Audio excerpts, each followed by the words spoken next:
اس کا کام آرام سے مکمل کر دیا تھا۔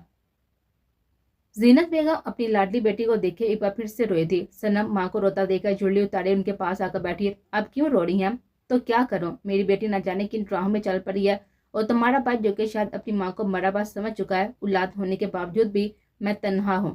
امی، بھائی کا بھی یہاں پر آنا ٹھیک نہیں تھا، تبھی وہ نہیں آئے، اور شکر کریں کہ میرا نکاح ہونے سے بچ گیا، ورنہ آپ ہی کچھ دن بعد اپنی بیٹی کو دفنا رہی ہوتی۔ وہ تلخی سے بولی۔ سنم، وہ اسے سینے میں بیچتے ہوئے چیخی تھی، ماں کی طرف پر اس کی آنکھیں بھی بھیگی تھی۔ شام کے سائے گہرے ہونے لگے تھے، لیکن انابیہ سلطان کا کچھ پتہ نہیں چلا تھا۔ مسٹر فرمان اب ایک ہی حال ہے، اگر کسی نے کڈنیپ کیا ہوتا تو اب تک کال آ چکی تھی، لیکن ایسا کچھ نہیں ہوا، اور نہ ہی وہ اپنی گاڑی لے کر گئی ہیں جس سے ہم کوئی بھی سراغ لگا سکے۔ مزید بے وقوفی اس نے اپنا موبائل پاور آف کر کر کی ہے۔ ٹھیک ہے انسپیکٹر صاحب، جیسا آپ کو مناسب لگے، لیکن میری بچی مجھے ہر حال میں چاہیے۔ سر، انسپیکٹر عادل اجلت میں اندر آیا تھا۔ کیا ہوا عادل، کوئی سراغ ملا؟ وہ موبائل آف کیے اس کے ذرا متوجہ ہوا تھا، لیکن نظر سامنے گئی تو دل میں جیسے چبھن سی ہوئی تھی۔ وہ لڑکی ماتم زدہ سے سامنے ہی موجود تھی، سفید لباس میں وہ کوئی اداس پری کی مانند تھی، فرنٹ سے کٹے ہوئے بال پن اپ کیے ہوئے تھے۔ وہ سرخ پڑتے ہوئے چہرے کے ساتھ ہی مردہ قدموں کے ساتھ ہی اندر لاؤنج میں آ رہی تھی۔ اس نے عادل کو باہر جانے کا اشارہ دیا تو وہ چپ چاپ باہر نکل گیا۔ وہ حاج نے اپنے چہرے پر ہاتھ پھیرا اور اپنے تاثرات فوری چھپا لیے جو اس لڑکی کو دے کر آئے تھے۔ آپ کہاں تھی مس انابیہ؟ وہ کرہت کے لیے بھی اس کے جنم میں آیا تھا، جبکہ فرمان علی بھی بیٹی کو صحیح سلامت دیتے ہوئے پھر سے جی اٹھے۔ انابیہ، وہ تیزی سے اس کے جنم میں اسے خود سے لگا لیا۔ کہاں چلی گئی تھی؟ اپنے بابا کا خیال بھی نہیں آیا؟ اس کا ساتھ چومتے ہوئے وہ دلگیر سے بولے تھے، جبکہ وہ تو سامنے کھڑی اس دشمن جان کو دیکھ رہی تھی جس کے چہرے پر ضبط کی سرخی پھیلی ہوئی تھی۔ آپ کا نکاح تھا نا آج؟ وہ سرسراتے لبوں سے بولتے ہوئے اس کی جانب بڑھی۔ آپ کہاں تھی مس انابیہ، اور آپ کا فون کیوں بند تھا؟ آپ بتائیں، آپ کا نکاح تھا نا آج، تو آپ یہاں پر کیا کر رہی ہیں؟ یہ میرا انتہائی پرسنل میٹر ہے، میں نکاح کروں یا نہ کروں آپ کو اس سے کوئی بھی مطلب نہیں ہونا چاہیے۔ یہ آپ کا پرسنل میٹر نہیں ہے۔ آپ بتائیں، آپ نے نکاح کر لیا ہے نا؟ کر دیا ہے نا؟ انابیہ کو برباد چھین لی گئی نا میری محبت، وہ ضدی پان سے بولتی۔ وہ حاج کو مٹھیاں بیچنے پر مجبور کر گئے تھے، وہ حد درجہ بے باک تھی۔ آپ کی بیٹی آپ کو مل چکی ہے، ضروری کارروائی میں کل لا کر کر لوں گا۔ اس وقت ان کی ذہنی حالت ٹھیک نہیں ہے۔ وہ فرمان علی سے مخاطب ہوا تھا جو بیٹی کی وجہ سے شدید شرمندگی میں ڈلے ہوئے لگ رہے تھے۔ وہاج، آپ ایسا نہیں چاہیں گے، آپ کو جواب دینا ہوگا۔ انابیہ کی نظر اس کی گردن پہ گئی جہاں پہ ہراشو کے نشان تھے۔ سنم کی کہے کے بھی ہر بات کی تصدیق ہو چکی تھی، یعنی وہ شخص عزت کا لٹیرا ہی تھا۔ سنم جھوٹی نہیں تھی۔ وہ ایک پل کے لیے ساکت ہوئی، لیکن شرط نہیں چھوڑی، اور نہ ہی وہاج کو سمجھ آیا تھا۔ تبسم، اسے کمرے میں لے کر جاؤ، فرمان علی غضب سے بولے تھے تو تبسم بیگم نے اسے تھاما تھا۔ انابیہ، چلو یہاں سے۔ ماما، انہیں کہیں مجھے بتا دیں کہ انہوں نے سنم سے نکاح نہیں کیا، ورنہ میں مر جاؤں گی ماما۔ وہ اب بھی بازی تھی۔ مس انابیہ، اپنی عزت کا خیال کریں، اب شاید تمیز تہذیب بھول چکی ہیں، آج کے بعد میری شرٹ پکڑنے کی جرت مت کیجیے گا۔ اور ہاں مسٹر فرمان علی، آپ کی بیٹی اب اگر کہیں غائب ہو جاتی ہے یا کہیں جاتی ہے تو مجھے کال کرنے کی کوشش مت کیجیے گا، میں اپنے کردار پر ایک چھینٹا بھی برداشت نہیں کر سکتا۔ اور ہاں، اپنی نام نہاد گٹوں کو تھوڑا کام کرے، اس پر قابو پائیے تاکہ آپ کی بیٹی آپ کے قابو میں رہ سکے۔ وہ انابیہ کو جھٹکتا ہوا وہاں سے لمبے ڈاک پڑتا ہوا نکلتا چلا گیا تھا۔ موڈ ٹھیک کریں اپنا، آئی تھنک اب تو ٹھیک ہو ہی جانا چاہیے۔ صبح سے ہر جگہ میں آپ کو لے کر گیا ہوں، جہاں آپ نے کہا، جہاں میں جانا نہیں چاہتا تھا تو تمہارا فرض تھا۔ وہ لاپرواہی سے بولی۔ سارے فرض میرے ہی ہیں، وہ سار نفی میں ہلائے ہوئے بولا تھا۔ میرا بھائی نہ جانے کہاں ہوگا۔ ویپا پھر سے روحانی سی ہوئی تھی۔ تعبیر، وہ کوئی چھوٹا بچہ نہیں ہے جو آپ ایسے پریشان ہو رہی ہیں، وہ ایک پولیس آفیسر ہے، لیکن آپ نے تو اسے گود کا بچہ سمجھ لیا ہے، اور صبح سے ہزار بار یہ بات جتا کر آپ نے مجھے پاگل کر دیا ہے۔ یزدان، تم میرے ساتھ، وہ صدمے سے چور اسے دیتی ہوئی بڑبڑائی، میں آپ کے ساتھ روڈ نہیں ہو سکتا۔ وہ اب بھی سامنے دیکھ رہا تھا۔ مجھے گھر جانا ہے، نہیں رہنا تمہارے ساتھ۔ وہ بضد ہوئی۔ اب ہم کچھ دیر میں ہی گاڑی جائیں گے، لیکن ابھی ایک اور جگہ آپ میرے ساتھ جائیں گے۔ یزدان، تم زبردستی کر رہی ہو؟ زبردستی؟ سیریسلی؟ وہ گاڑی سپیڈ کم کیے ہوئے یکدم اس کے قریب جھکا تو وہ سیٹ سے ٹیک لگاتے ہوئے سانس روک گئی تھی۔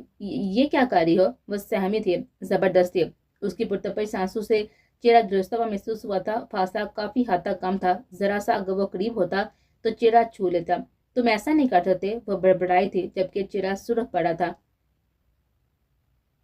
جس دن کر لی نا زبردستی، اگر ٹھکانے آ جائے گی۔ وہ آنکھیں گھما کر دور ہٹا تھا جبکہ تعبیر نے سانس بھاگ کیا تھا۔ وہ شخص ایک پل میں اسے گھما دیتا تھا۔ آئس کریم کھائیں گی؟